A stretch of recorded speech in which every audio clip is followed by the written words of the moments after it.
നമസ്തേ. രാജ്യാന്തരത്തിലേക്ക് സ്വാഗതം. ആദ്യം നോക്കാം പ്രധാന വാർത്തകൾ. ഭാരതാംബ വിഷയത്തിൽ നിലപാട് വ്യക്തമാക്കി RSS. രാജ്യത്തെ മാതൃഭാവത്തിൽ കാണുന്ന രീതി പുരാതന കാലം മുതൽക്കേ. നക്സൽവാദം അവസാനിക്കണമെന്നും അഖില ഭാരതീയ പ്രചാർ പ്രമുഖ സുനിൽ ആംബേദ്കർ. ശതാബ്ദി വർഷത്തിൽ പഞ്ചപരിവർത്തൻ മുഖ്യ ലക്ഷ്യം.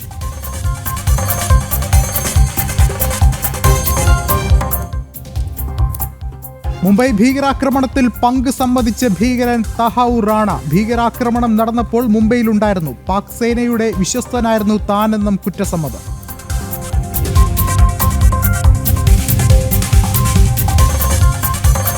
സാമ്പത്തിക സമത്വത്തിൽ ഇന്ത്യൻ കുതിപ്പ. ചൈനയെയും അമേരിക്കയും പിന്നിലാക്കി സമ്പദ് ജനങ്ങൾക്കിടയിലെത്തുന്നതിൽ ഭാരതത്തിൽ തുല്യതയെന്ന ലോകബാങ്ക് പഠനം. മുന്നേറ്റമുള്ളവരും ഇല്ലാത്തവരും തമ്മിലുള്ള അന്തരം വർദ്ധിക്കുന്നുവെന്ന പ്രതിപക്ഷ മുറവിളിക്കിടെ.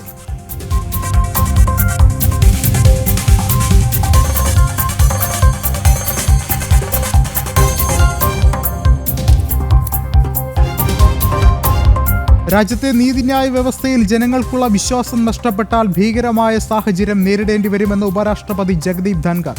കേരള സന്ദർശനം പൂർത്തിയാക്കി ഉപരാഷ്ട്രപതി മടങ്ങി.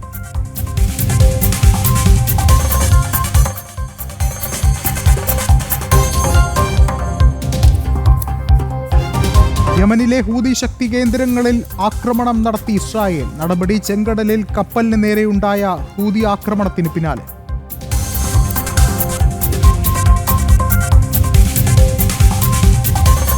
വിശദമായ വാർത്തകളിലേക്ക്. ചൈനയെയും അമേരിക്കയും പിന്നിലാക്കി സാമ്പത്തിക സമത്വത്തിൽ ഇന്ത്യൻ മുന്നേറ്റം. രാജ്യത്തെ സമ്പത്ത് ജനങ്ങൾക്കിടയിൽ വിതരണം ചെയ്യുന്നതിലുള്ള തുല്യതയെ അടിസ്ഥാനമാക്കി ലോകബാങ്ക് നടത്തിയ പഠനത്തിലാണ് കണ്ടെത്തൽ.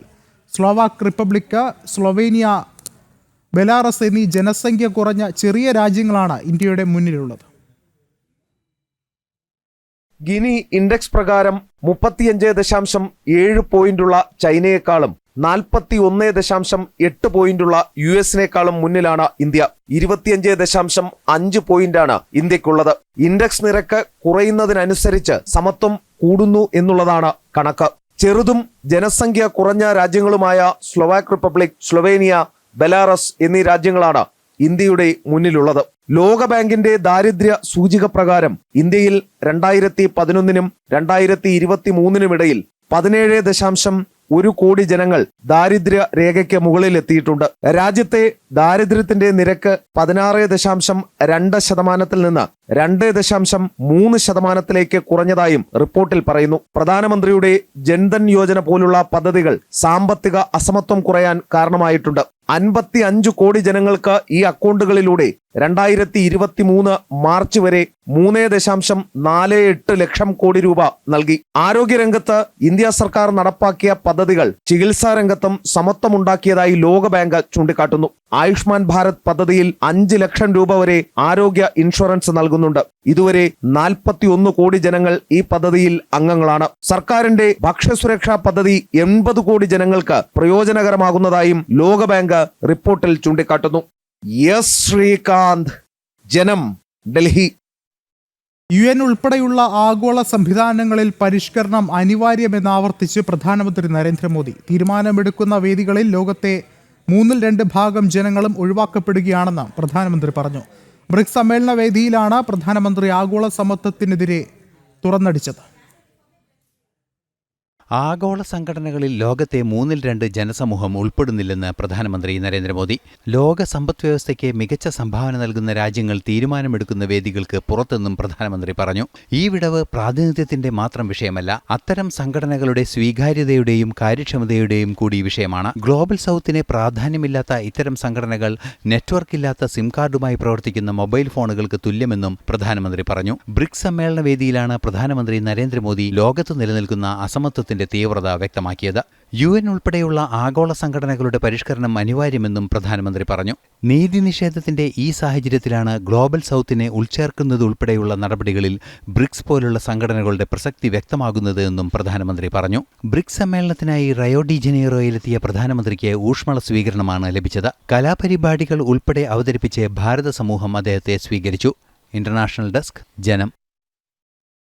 സമഗ്ര പുരോഗതിക്കായി ഒന്നിച്ച് പ്രവർത്തിക്കുമെന്ന് ആഹ്വാനം ചെയ്ത് ബ്രിക്സ് രാജ്യങ്ങളുടെ 17ാമത് ഉച്ചകോടി സമാപിച്ചു. 10ാമത് അംഗരാഷ്ട്രമായി ഇന്തോനേഷ്യയെ ബ്രിക്സ് അംഗീകരിച്ചു. ആരോഗ്യം, സുരക്ഷ, പ്രതിരോധം എന്നീ മേഖലകളിൽ സംയുക്തമായി പ്രവർത്തിക്കാൻ ഉച്ചകോടിയിൽ ധാരണയായി.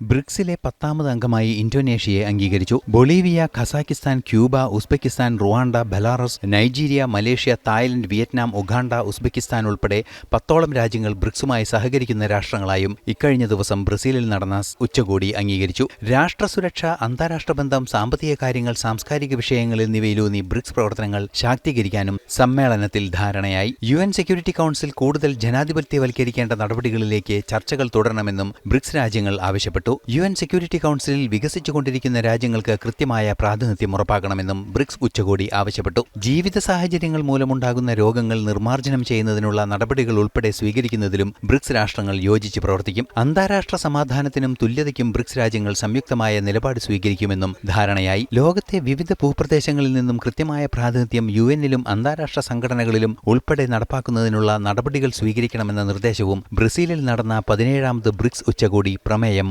പാസാക്കി. ഇന്റർനാഷണൽ ഡെസ്ക്, ജനം. മുംബൈ ഭീകരാക്രമണ കേസിലെ പങ്ക് സമ്മതിച്ച് തഹവൂർ ഹുസൈൻ റാണ ആക്രമണ സമയത്ത് മുംബൈയിൽ ഉണ്ടായിരുന്നതായും റാണ വെളിപ്പെടുത്തി. പാകിസ്ഥാൻ സൈന്യത്തിന്റെ വിശ്വസ്ത ഏജന്റായിരുന്നു താനെന്നും വെളിപ്പെടുത്തിയതായാണ് റിപ്പോർട്ട്. മുംബൈ ക്രൈംബ്രാഞ്ച് നടത്തിയ ചോദ്യം ചെയ്യലിലാണ് മുംബൈ ഭീകരാക്രമണ കേസിലെ പങ്ക് തഹാവൂർ റാണ സമ്മതിച്ചത്. സുഹൃത്തും സഹായിയുമായ ഡേവിഡ് കോൾമാൻ ഹെഡ്ലിയും താനും പാകിസ്ഥാനിലെ ലഷ്കർ-ഇ-തോയ്ബയുടെ കീഴിൽ നിരവധി പരിശീലന പരിപാടികളിൽ പങ്കെടുത്തിട്ടുണ്ട്. ഒരു ചാരശൃംഖല പോലെയാണ് ലഷ്കർ-ഇ-തോയ്ബ പ്രവർത്തിച്ചിരുന്നതെന്നും റാണ വെളിപ്പെടുത്തി. മുംബൈയിൽ സ്വന്തം സ്ഥാപനത്തിന്റെ ഒരു ഇമിഗ്രേഷൻ സെന്റർ തുറക്കുവാനുള്ള ആശയം തന്റേതാണെന്നും അതിലെ സാമ്പത്തിക ഇടപാടുകൾ ബിസിനസ് ചെലവുകൾ എന്ന നിലയിലാണ് നടത്തിയതെന്നും റാണ സമ്മതിച്ചു.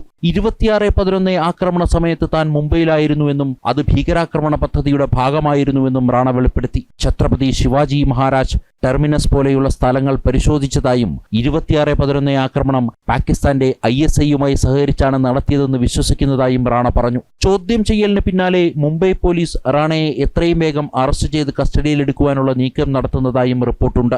ജനം, ഡൽഹി. ഉത്തരേന്ത്യയിൽ മഴ തുടരുന്നു. ഡൽഹിയിൽ ഓറഞ്ച് അലർട്ട് പ്രഖ്യാപിച്ചു. ഹിമാചൽ പ്രദേശിലെ മഴക്കെടുതിയിൽ ജീവൻ നഷ്ടപ്പെട്ടവരുടെ എണ്ണം 82ആയി. ഉത്തരാഖണ്ഡിലെ പല മേഖലകളിലും കനത്ത മഴയെ തുടർന്ന് മണ്ണിടിച്ചിൽ വ്യാപകമാണ്. ഉത്തർപ്രദേശ്, ഗുജറാത്ത്, മധ്യപ്രദേശ്, രാജസ്ഥാൻ അടക്കമുള്ള സംസ്ഥാനങ്ങളിലും മഴ കനത്തു. ഇന്നലെ രാത്രി മുതൽ ഡൽഹിയിൽ ഇടവിട്ട് ശക്തമായ മഴയാണ് ലഭിക്കുന്നത്. വരും മണിക്കൂറുകളിൽ അതിശക്തമായ മഴയ്ക്കും കാറ്റിനും സാധ്യതയെന്ന മുന്നറിയിപ്പും കാലാവസ്ഥാ നിരീക്ഷണ കേന്ദ്രം നൽകി. മഴ മൂലം വലിയ ഗതാഗത കുരുക്കാണ് രാജ്യ തലസ്ഥാനത്ത് രാവിലെ മുതൽ അനുഭവപ്പെട്ടത്. ഡൽഹിയിൽ മൺസൂൺ ശക്തി പ്രാപിച്ചതായാണ് മുന്നറിയിപ്പ്. 2 ആഴ്ചക്കിടെ ഹിമാചൽ പ്രദേശിൽ 19 മേഘവിസ്ഫോടനങ്ങളാണ് റിപ്പോർട്ട് ചെയ്തത്. മരണങ്ങൾ നിരവധിയായി. 269 റോഡുകൾ ഭാഗികമായി തകർന്നതിനെ തുടർന്ന് അടച്ചിട്ടിരിക്കുകയാണ്. ജൂലൈ 9 വരെ ഹിമാചലിൽ അതീവ ജാഗ്രത തുടരണം. മിന്നൽ പ്രളയ മുന്നറിയിപ്പുകളും നൽകിയിട്ടുണ്ട്. 30-ലധികം ആളുകളെയാണ് സംസ്ഥാനത്ത് ഇനിയും കണ്ടെത്താനുള്ളത്. ഗുജറാത്തിലും മധ്യപ്രദേശിലും മഴ തുടരുകയാണ്. അഹമ്മദാബാദിലും സൂറത്തിലും നവ്സാരിയിലും വെള്ളക്കെട്ട് പ്രതിസന്ധി രൂക്ഷമാണ്. പൂർണ്ണ നദി കരകവിഞ്ഞതോടെ വീടുകളിൽ വെള്ളം കയറി. 4 അടി ഉയരത്തിൽ പലയിടത്തും വെള്ളക്കെട്ട് രൂപപ്പെട്ടു. മധ്യപ്രദേശിലെ ഷാദോലിൽ അർദ്ധരാത്രി മുതൽ പെയ്യുന്ന മഴയിൽ വീടുകളിൽ വെള്ളം കയറി. 3000 കുടുംബങ്ങൾ ബാധിക്കപ്പെട്ടു. രാജസ്ഥാനിലും മൺസൂൺ ശക്തി പ്രാപിച്ചു. ഉത്തരാഖണ്ഡിലെ ഉത്തരകാശി, പിത്തോരാഗഡ്, ചമോലി, രുദ്രപ്രയാഗ്, ചമ്പാവത്, ബാഗേശ്വർ എന്നിവിടങ്ങളിൽ റെഡ് അലർട്ട് പ്രഖ്യാപിച്ചു. ശക്തമായ കാറ്റിനൊപ്പം ഇടിമിന്നലിനും സാധ്യതയുണ്ടെന്ന മുന്നറിയിപ്പ് കാലാവസ്ഥാ നിരീക്ഷണ കേന്ദ്രം നൽകി. നോയിഡ, ഗാസിയാബാദ് തുടങ്ങി ഉത്തർപ്രദേശിന്റെ വിവിധ മേഖലകളിലും മഴ ശക്തമാണ്. ജനം, ഡൽഹി. വീണ്ടും വാർത്തകളിലേക്ക്. വീണ്ടും വിരട്ടൽ തന്ത്രവുമായി അമേരിക്കൻ പ്രസിഡന്റ് ഡൊണാൾഡ് ട്രംപ്. അമേരിക്ക വിരുദ്ധ നയങ്ങൾ സ്വീകരിക്കുന്ന രാജ്യങ്ങളുമായി സഹകരിച്ചാൽ 10% അധിക നികുതി ചുമത്തും. US-ന്റെ താരിഫ് നയങ്ങൾ അപലപിക്കുന്ന ബ്രിക്സ് പ്രമേയത്തിൽ വിവിധ രാജ്യങ്ങൾ ഒപ്പുവെച്ചതിന് പിന്നാലെയാണ് മുന്നറിയിപ്പ്. പുതുക്കിയ താരിഫ് നിരക്കുകൾ സംബന്ധിച്ച കത്തുകൾ ഉൾപ്പെടെ രാജ്യങ്ങൾക്ക് ഇന്നു മുതൽ അയച്ചു തുടങ്ങുമെന്നും ട്രംപ് അറിയിച്ചു. ബ്രസീലിൽ നടന്ന ബ്രിക്സ് ഉച്ചകോടി അമേരിക്കയുടെ പുതുക്കിയ താരിഫ് നയങ്ങൾക്കെതിരെ പ്രമേയം അവതരിപ്പിച്ചിരുന്നു. സംയുക്ത പ്രമേയത്തിൽ ഭാരതവും ഒപ്പുവെച്ചു. ഇതിനു പിന്നാലെയാണ് ട്രംപ് മുന്നറിയിപ്പുമായി എത്തിയത്. അമേരിക്കയെ എതിർക്കുന്ന ചേരിയിലെ രാജ്യങ്ങളുമായി സഹകരിക്കുന്നവർക്ക് 10% അധിക താരിഫ് ചുമത്തുമെന്നാണ് മുന്നറിയിപ്പ്.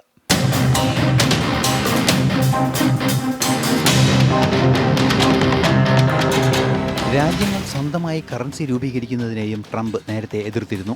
മാത്രമല്ല, ഇന്നു മുതൽ പുതുക്കിയ താരിഫ് സംബന്ധിച്ച കത്തിടപാടുകൾ ബന്ധപ്പെട്ട രാജ്യങ്ങൾക്ക് നൽകുന്ന നടപടികൾ ആരംഭിക്കുമെന്നും ട്രംപ് പറഞ്ഞു.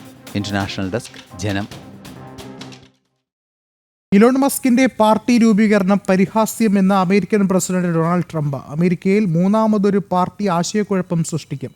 മസ്കിന്റെ യാത്ര പാളം തെറ്റിയ അവസ്ഥയിലാണെന്നും സർവനാശത്തിലേക്കാണ് പോകുന്നതെന്നുമാണ് ട്രംപ് മുന്നറിയിപ്പ് നൽകിയിട്ടുള്ളത്.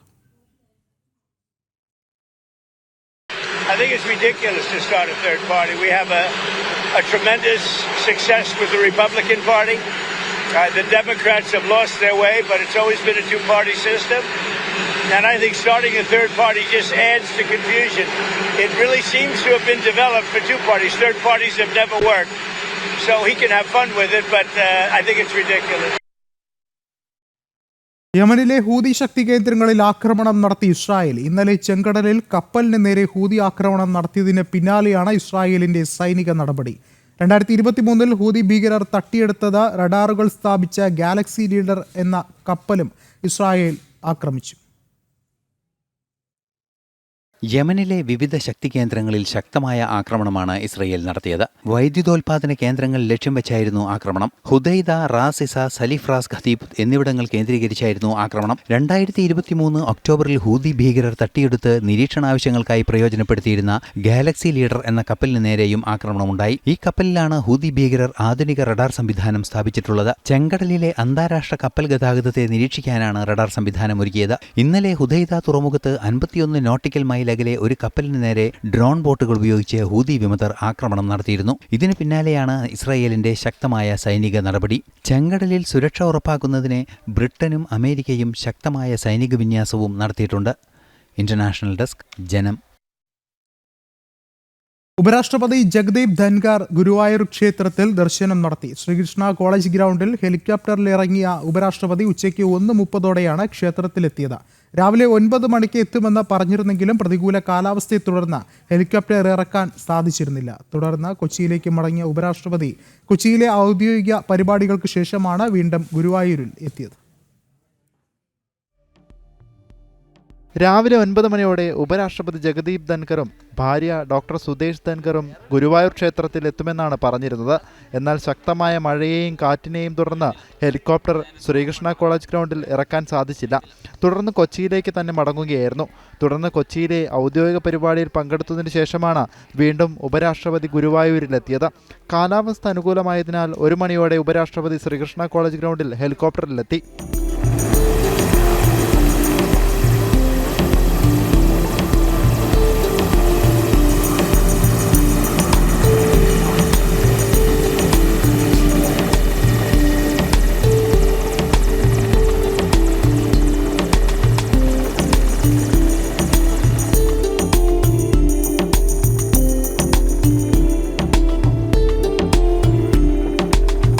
തുടർന്ന് റോഡ് മാർഗം ശ്രീവത്സം ഗസ്റ്റ് ഹൗസിലേക്ക് 10 മിനിറ്റ് വിശ്രമത്തിന് ശേഷം 1:30 ഗുരുവായൂർ ക്ഷേത്രത്തിലെത്തി. തെക്കേ നടവഴിയാണ് ഉപരാഷ്ട്രപതിയും ഭാര്യയും ക്ഷേത്രത്തിൽ പ്രവേശിച്ചത്. ഉപരാഷ്ട്രപതിയുടെ ദർശനത്തോടനുബന്ധിച്ച് വൻ സുരക്ഷാ ക്രമീകരണങ്ങളാണ് ഗുരുവായൂരിൽ സജ്ജമാക്കിയത്. രാവിലെ മുതൽ ഭക്തരുടെ ദർശനത്തിന് നിയന്ത്രണം ഏർപ്പെടുത്തുകയും ചോറൂണ്, വിവാഹം തുടങ്ങിയ ചടങ്ങുകൾ നിർത്തിവെക്കുകയും ചെയ്തിരുന്നു. എന്നാൽ ഉപരാഷ്ട്രപതി എത്താൻ വൈകിയതിനാൽ ദർശനം പുനരാരംഭിക്കുകയും ഉപരാഷ്ട്രപതി എത്തിയ സമയത്ത് വീണ്ടും നിയന്ത്രണം ഏർപ്പെടുത്തുകയുമായിരുന്നു. ദർശനത്തിന് ശേഷം 2:15 ഉപരാഷ്ട്രപതി മടങ്ങി. ജനം, തൃശൂർ. രാജ്യത്തെ നീതിന്യായ വ്യവസ്ഥയിൽ ജനങ്ങൾക്കുള്ള വിശ്വാസം നഷ്ടപ്പെട്ടാൽ ഭീകരമായ സാഹചര്യത്തെ നേരിടേണ്ടി വരുമെന്ന് ഉപരാഷ്ട്രപതി ജഗദീപ് ധൻഖർ. കൊച്ചിയിൽ നുവാൽസിലെ വിദ്യാർത്ഥികളും ഫാക്കൽറ്റി അംഗങ്ങളുമായും സംവദിക്കുകയായിരുന്നു അദ്ദേഹം. ഡൽഹി ഹൈക്കോടതി ജഡ്ജിയുടെ വസതിയിൽ നിന്നും പണം കണ്ടെത്തിയ സംഭവവും ഉപരാഷ്ട്രപതി പരാമർശിച്ചു. കേരള സന്ദർശനം പൂർത്തിയാക്കി ഉപരാഷ്ട്രപതി മടങ്ങി. നമ്മുടെ രാജ്യത്തെ നീതിന്യായ വ്യവസ്ഥയിൽ ജനങ്ങൾക്ക് വളരെയധികം വിശ്വാസവും ആദരവുമുണ്ടെന്നും അവരുടെ വിശ്വാസം നഷ്ടപ്പെട്ടാൽ ഭീകരമായ ഒരു സാഹചര്യത്തെയാകും നേരിടേണ്ടി വരികയെന്നും ഉപരാഷ്ട്രപതി ജഗദീപ് ധൻഖർ പറഞ്ഞു. കൊച്ചിയിൽ national university of advance legal സ്റ്റഡീസിലെ വിദ്യാർത്ഥികളുമായും ഫാക്കൽറ്റി അംഗങ്ങളുമായും ഉപരാഷ്ട്രപതി ജഗദീപ് ധൻഖർ സംവദിച്ചു. ജനാധിപത്യത്തിന്റെ 3 സ്തംഭങ്ങൾ മറ്റൊന്നിന്റെ മേഖലയിലേക്ക് കടന്നു കയറിയാൽ അത് നമ്മുടെ ജനാധിപത്യത്തിന് വളരെ അപകടകരമായേക്കാവുന്ന നിയന്ത്രിക്കാനാവാത്ത പ്രശ്നങ്ങൾ സൃഷ്ടിക്കുമെന്നും ഉപരാഷ്ട്രപതി പറഞ്ഞു. ഡൽഹി ഹൈക്കോടതി ജഡ്ജിയുടെ വസതിയിൽ നിന്ന് നോട്ടുകൂമ്പാരം കണ്ടെത്തിയ സംഭവവും ഉപരാഷ്ട്രപതി പരാമർശിച്ചു.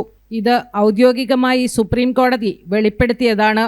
എന്നാൽ ഇതുവരെ ഒരു FIR-ഉം രജിസ്റ്റർ ചെയ്യപ്പെട്ടിട്ടില്ലെന്നും ഉപരാഷ്ട്രപതി ചൂണ്ടിക്കാട്ടി. There was cash overhaul at the residence of Achal in large quantum. I say so because it is now in public domain, officially put up by the Supreme Court, that the residence, official residence of a judge of the Supreme Court, so judge of the High Court, cash in large amount was found. Bring them to justice. But so far there has been no FIR. 2 ദിവസത്തെ കേരള സന്ദർശനത്തിന് ശേഷം ഉപരാഷ്ട്രപതി ഡൽഹിക്ക് മടങ്ങി. Governor Rajendra Vishwanath അർലേക്കറുടെ നേതൃത്വത്തിൽ യാത്രയയപ്പ് നൽകി. ഉച്ചകഴിഞ്ഞ് 3 മണിയോടെ നെടുമ്പാശ്ശേരി അന്താരാഷ്ട്ര വിമാനത്താവളത്തിൽ നിന്നും വ്യോമസേനയുടെ പ്രത്യേക വിമാനത്തിലാണ് അദ്ദേഹം മടങ്ങിയത്. ഭാര്യ ഡോക്ടർ സുധേഷ് സൻകറും കുടുംബാംഗങ്ങളായ ആഭ കാർത്തിക് വാജ്പേയി എന്നിവരും ഒപ്പമുണ്ടായിരുന്നു. ജനം, കൊച്ചി. ബാലഗോകുലം ഡൽഹി NCRന്റെ സംസ്ഥാന സമ്മേളനം മായൂർ വിഹാർ ഉത്തര ഗുരുവായൂരപ്പൻ ക്ഷേത്രത്തിലെ കാർത്യായനി ഓഡിറ്റോറിയത്തിൽ വെച്ച് നടന്നു. കേന്ദ്ര ഉപരിതല ദേശീയപാത വികസന കോർപ്പറേറ്റ് കാര്യ സഹമന്ത്രി ഹർഷ് മൽഹോത്ര മുഖ്യപ്രഭാഷണം നടത്തി. ബാലഗോകുലത്തിന് പുതിയ ഭാരവാഹികളെയും രജത ജൂബിലി ആഘോഷങ്ങൾക്കായുള്ള സംസ്ഥാന ഉപദേശക സമിതിയെയും ചടങ്ങിൽ പ്രഖ്യാപിച്ചു. നൂറുകണക്കിന് കുട്ടികളും രക്ഷിതാക്കളും മയൂർ വിഹാർ ഉത്തര ഗുരുവായൂരപ്പൻ ക്ഷേത്രത്തിലെ കാർത്യായനി ഓഡിറ്റോറിയത്തിൽ നടന്ന ചടങ്ങിൽ ഭാഗമായി. രാഷ്ട്രീയ സ്വയം സേവക സംഘം ബാലസംസ്കാര കേന്ദ്രം സംയോജകൻ ലളിത് ശർമ്മ സമ്മേളനം ഉദ്ഘാടനം ചെയ്തു. കേന്ദ്ര ഉപരിതല ദേശീയപാത വികസന കോർപ്പറേറ്റ് കാര്യ സഹമന്ത്രി ഹർഷ് മൽഹോത്ര മുഖ്യപ്രഭാഷണം നടത്തി. പൗരാവകാശം പോലെ പ്രധാനമാണ് പൗരധർമ്മം എന്നതിനെ ആസ്പദമാക്കി സമ്മേളനം പ്രമേയം പാസാക്കി. ഡോക്ടർ രമേശ് നമ്പ്യാർ, ബാലഗോകുലം പ്രവാസികാര്യ ചുമതലയുള്ള കേരളം സംസ്ഥാന കാര്യദർശി V. ഹരികുമാർ തുടങ്ങിയ പ്രമുഖരും സമ്മേളനത്തിൽ പങ്കെടുത്തു. ബാലഗോകുലം ഡൽഹി NCRന്റെ സംസ്ഥാന ഭാരവാഹികളെയും പ്രഖ്യാപിച്ചു. PK സുരേഷ് അധ്യക്ഷ സ്ഥാനത്ത് തുടരും. ഡൽഹി NCRൽ 8 മേഖലകളിലായി 61 ബാലഗോകുലങ്ങളാണ് ഇപ്പോൾ പ്രവർത്തന സജ്ജമായിട്ടുള്ളത്. 1 ലക്ഷത്തിലധികം കുട്ടികളെ ബാലഗോകുല പ്രവർത്തനത്തിലൂടെ സംസ്കാര സമ്പന്നമായ കുടുംബാന്തരീക്ഷത്തിലൂടെ പൊതുമധ്യത്തിലേക്ക് എത്തിക്കുവാനുള്ള ഒരു വലിയ കർത്തവ്യം നാളിതുവരെയുള്ള പ്രവർത്തനത്തിലൂടെ ബാലഗോകുലത്തിന് ചെയ്യാൻ സാധിച്ചിട്ടുണ്ട്. ഈ വർഷം വലിയ വലിയ പരിപാടികളോടൊപ്പം തന്നെ സംഘടനാ വിപുലീകരണവും സംഘടനാ ദൃഢീകരണവും ആണ് നമ്മൾ ലക്ഷ്യം വയ്ക്കുന്നത്. ബാലഗോകുലത്തിലെ എല്ലാ അംഗങ്ങളും ഡൽഹി NCRലുള്ള മുഴുവൻ കാര്യകർത്താക്കളും ഇന്ന് ഈ ശ്രീകൃഷ്ണ സന്നിധിയിൽ ഒത്തുചേരുകയാണ്. ഭാവി പ്രവർത്തനങ്ങൾക്ക് രൂപം നൽകുവാനായിട്ട്, കർമ്മപദത്തെ സമ്പുഷ്ടമാക്കുവാനായിട്ട്. ബിനോയ് B. ശ്രീധറാണ് പൊതുകാര്യദർശി. അജികുമാർ സംഘടനാ കാര്യദർശിയാണ്. മാർഗദർശിയായി N. വേണുഗോപാലിനെയും രക്ഷാധികാരിയായി ബാബു പണിക്കരെയും നിശ്ചയിച്ചു. ഡോക്ടർ ശിവപ്രസാദ്, വരത്ര ശ്രീകുമാർ, മോഹൻകുമാർ എന്നിവരാണ് രക്ഷാധികാരിമാർ. KV രാമചന്ദ്രൻ, ഇന്ദുശേഖരൻ, രാധാകൃഷ്ണൻ PT എന്നിവർ ഉപാധ്യക്ഷന്മാരാണ്. PV ഹരികുമാർ, UT പ്രകാശ്, ബിജി മനോജ് എന്നിവരാണ് സഹകാര്യദർശിമാർ. സുരേഷ് പ്രഭാകറാണ് ഖജാൻജി. തങ്കമണി G. കൃഷ്ണൻ ഭഗിനി പ്രമുഖാണ്. രജത ജൂബിലി ആഘോഷങ്ങൾക്കായുള്ള സംസ്ഥാന ഉപദേശക സമിതിയെയും ചടങ്ങിൽ പ്രഖ്യാപിച്ചു. ജനം, ഡൽഹി. ഭാരതത്തിന്റെ പ്രതിരോധ സംവിധാനങ്ങളുടെ ആവശ്യകത വർദ്ധിച്ചതായി പ്രതിരോധ മന്ത്രി രാജ്നാഥ് സിംഗ്. പ്രതിരോധ സംവിധാനങ്ങളുടെ കാര്യത്തിൽ ഭാരതത്തെ കാത്തിരിക്കുന്നത് വലിയൊരു വിപണിയാണെന്ന് രാജ്നാഥ് സിംഗ് പറഞ്ഞു. DRDO സംഘടിപ്പിച്ച കൺട്രോളേഴ്സ് കോൺഫറൻസിൽ സംസാരിക്കുകയായിരുന്നു അദ്ദേഹം. ലോകം ഭാരതത്തിന്റെ പ്രതിരോധ സംവിധാനങ്ങൾ ഉറ്റുനോക്കുകയാണ്. ഓപ്പറേഷൻ സിന്ദൂറിലൂടെ ഭാരതത്തിന്റെ സൈനികർ കാണിച്ച ധീരതയും തദ്ദേശീയമായി നിർമ്മിച്ച പ്രതിരോധ സംവിധാനങ്ങളുടെ ശേഷിയും ലോകത്തിന് മനസ്സിലായിട്ടുണ്ടെന്നും അദ്ദേഹം പറഞ്ഞു. ഭാരതത്തിന്റെ പ്രതിരോധ ബജറ്റ് മറ്റു ചില രാജ്യങ്ങളുടെ GDP-യേക്കാൾ വലുതാണെന്നും രാജ്നാഥ് സിംഗ് കൂട്ടിച്ചേർത്തു. കസാക്കിസ്ഥാനിലെ അസ്താനയിൽ നടന്ന 2ാം ലോക ബോക്സിംഗ് കപ്പിൽ ഭാരതത്തിന് സുവർണ നേട്ടം. വനിതകളുടെ 54 കിലോഗ്രാം ഫൈനലിൽ സാക്ഷി സ്വർണ്ണ മെഡൽ സ്വന്തമാക്കി. അമേരിക്കയുടെ യോസ്ലിൻ പെരേസിനെതിരെയാണ് സാക്ഷിയുടെ നേട്ടം. വനിതകളുടെ 57 കിലോഗ്രാമിൽ ജെയ്സ്മീൻ, 80 കിലോഗ്രാം ഫൈനലിൽ നുപൂറും ഭാരതത്തിന് സ്വർണം സമ്മാനിച്ചു.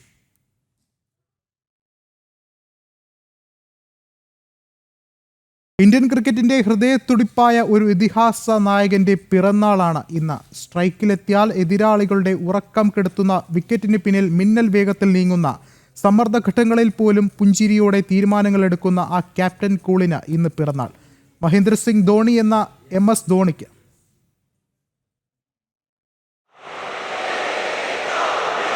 ഝാർഖണ്ഡിലെ റാഞ്ചി എന്ന ചെറിയ നഗരത്തിൽ നിന്നാണ് ക്രിക്കറ്റ് ലോകം കണ്ട ഏറ്റവും വലിയ വിപ്ലവകാരികളിൽ ഒരാൾ ഉയർന്നു വന്നത്.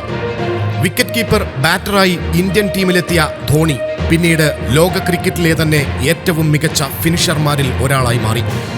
അവസാന ഓവറുകളിൽ വിജയം അസാധ്യമെന്ന് തോന്നിക്കുന്നിടത്ത് നിന്ന് സിക്സറുകളിലൂടെ ടീമിനെ വിജയത്തിലേക്ക് നയിക്കുന്ന ധോണി ഫിനിഷിംഗ് മാജിക്, അത് ഇന്ത്യൻ ആരാധകരുടെ എക്കാലത്തെയും വലിയ ആവേശമായിരുന്നു. ഹെലികോപ്റ്റർ ഷോട്ട് എന്ന അദ്ദേഹത്തിന്റെ തനതു ശൈലി ലോകമെമ്പാടുമുള്ള ക്രിക്കറ്റ് പ്രേമികൾക്ക് ആഘോഷമായി. വിക്കറ്റിനു പിന്നിൽ മിന്നൽ വേഗത്തിലുള്ള സ്റ്റംപിങ്ങുകളിലൂടെയും അസാധ്യമായ ക്യാച്ചുകളിലൂടെയും ധോണി ടീമിന്റെ ശക്തിദുർഗമായി നിലകൊണ്ടു. എന്നാൽ ഒരു ക്രിക്കറ്റ് താരം എന്നതിലുപരി ഒരു നായകൻ എന്ന നിലയിലാണ് ധോണി ഇന്ത്യൻ ക്രിക്കറ്റിന്റെ ചരിത്രത്തിൽ തന്റെ പേര് സുവർണ ലിപികളിൽ അടയാളപ്പെടുത്തിയത്. അദ്ദേഹത്തിന്റെ നേതൃത്വത്തിൽ ഇന്ത്യൻ ക്രിക്കറ്റ് ടീം സുവർണ കാലഘട്ടത്തിലൂടെ കടന്നുപോയി. 2007 പ്രഥമ T20 ലോകകപ്പ്, 2011 ഏകദിന ലോകകപ്പ്, 2013 ICC ചാമ്പ്യൻസ് ട്രോഫി, ICCയുടെ 3 പ്രധാന കിരീടങ്ങളും നേടിയ ഏക ക്യാപ്റ്റൻ എന്ന അപൂർവ റെക്കോർഡ് ഇന്നും ധോണിയുടെ പേരിലാണ്. സമ്മർദ്ദങ്ങളെ അതിജീവിച്ച് ശാന്തനായി തീരുമാനങ്ങളെടുക്കുവാനുള്ള അദ്ദേഹത്തിന്റെ കഴിവ്, യുവതാരങ്ങളിൽ വിശ്വാസമർപ്പിച്ച് അവരെ ലോകോത്തര താരങ്ങളാക്കി മാറ്റിയ നായകത്വം, ഇതൊക്കെയാണ് ധോണിയെ ക്യാപ്റ്റൻ കൂളാക്കിയത്. കളിക്കാരെ അടുത്തറിയാനും അവരിൽ നിന്ന് മികച്ചത് പുറത്തെടുക്കുവാനുമുള്ള അദ്ദേഹത്തിന്റെ കഴിവ് ഇന്ത്യൻ ടീമിന്റെ വിജയത്തിന് നിർണായകമായി.